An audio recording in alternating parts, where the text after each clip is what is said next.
उत्तराखंड के एक छोटे पहाड़ी गांव में बरसों से एक हवेली वीरान पड़ी थी।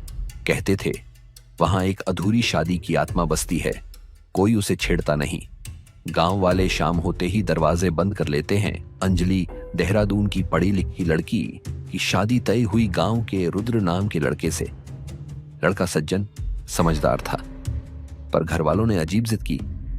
शादी उसी पुरानी हवेली में होगी, हमारे पुरखों की परंपरा है।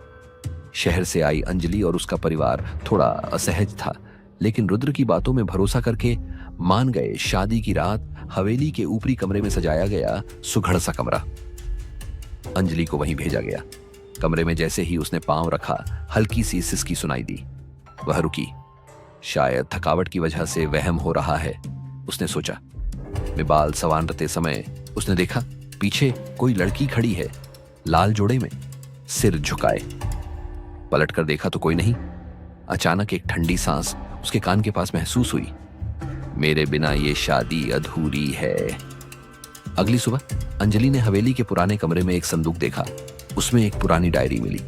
उसमें लिखा था, मेरा नाम श्रेया था, मेरी शादी रुद्र के चाचा से तय हुई थी।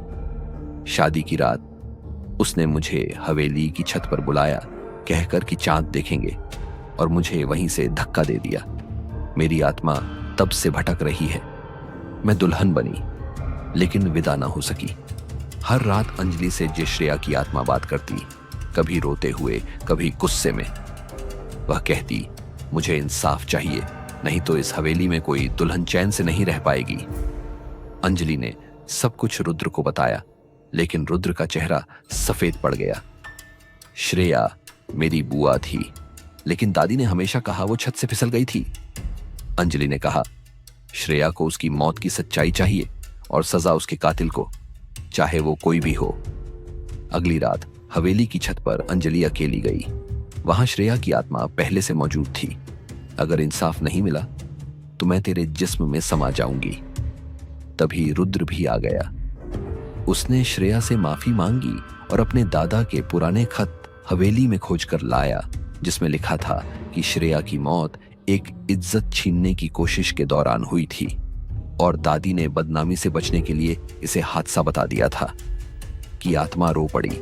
70 सालों से उसके दर्द को कोई समझा नहीं।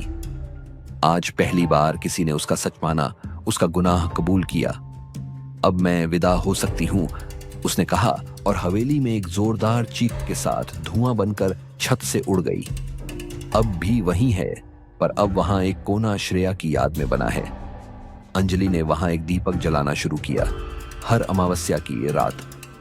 गांव के लोग अब कहते हैं, अब हवेली में शांति है, क्योंकि उस दुल्हन को आखिरकार विदाई मिल गई।